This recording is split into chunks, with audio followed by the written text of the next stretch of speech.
While platies are considered by many to be beginner fish, they're still some of my favorite fish here in the fish tank barn. So while I do have some of the more common species, there are also some unique species that I'd really like to show you. So let's dive into the fish barn and I can show you all my platies.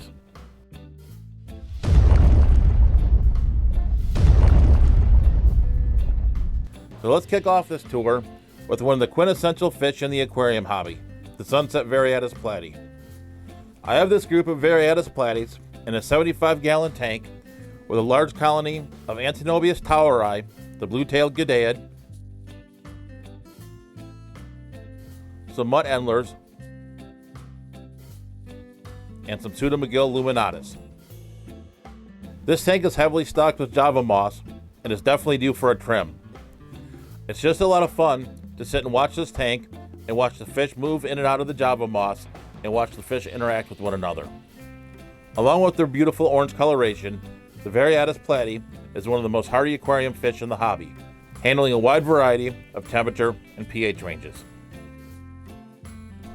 So let's move on now from one of the most common platy species in my fish room to one of the most rare, the Xiphophorus Couchianus, or Monterey Platy.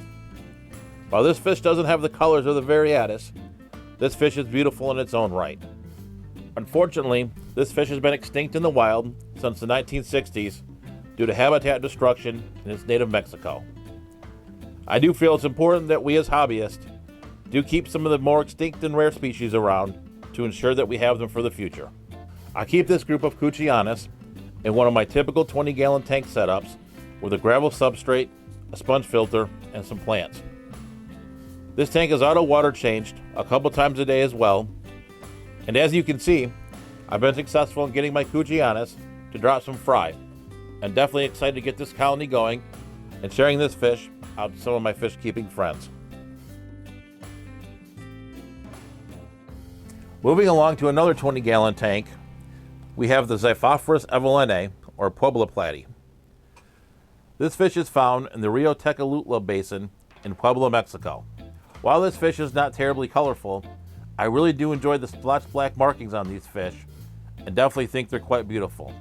I do have this 20-gallon tank set up in a very similar way that I do the Couchianus.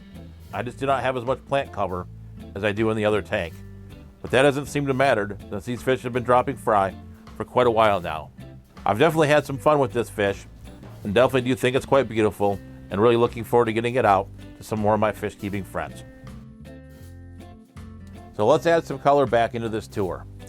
You'll have to look through the massive guppies in this 29-gallon tank, but I do have a small group of black Plumetail platies. The Plumetails are not something I've come across too often in the hobby, but I did find these at a local Michigan aquarium swap a few months back. I really do enjoy the Plumetails, and I'm curious to see how the Plumetail gene travels through the fish, or whether it's sporadic amongst the various fry and the various generations. I'll have to do some research as well to see what I find out. I've not seen any fry from these fish that I'm aware of, but there may be some fry interwoven amongst the mass of guppies. There's definitely a strong chance that I'll be moving these fish out to a separate tank of their own here in the near future. The next fish is one of my favorites here in the entire fish room. This is the Variatus Platy from Rio Coacuilco in the state of Hidalgo in Mexico. This is a wild variant of the sunset Variatus that we saw earlier, and I've found the coloration on these fish to be absolutely stunning, especially for a wild type fish. I've really enjoyed the different splotches of color as well as the speckling on these fish. I obtained these fish from the swap in Akron, Ohio that I went to earlier this summer. This is another 20-gallon tank, very typical of many of the other breeding setups that I use for my platies and other live bearers. I have not seen any fry yet, but I am pretty interested to see how the fry turn out and how the color patterns vary from fish to fish. Next up are these Variatus Platies from Rio Encino. This is another location-specific Variatus species, though more bland than the Rio Coacuilco that we just spoke about. I picked these up earlier this year from Aquabid, but this group is mainly females.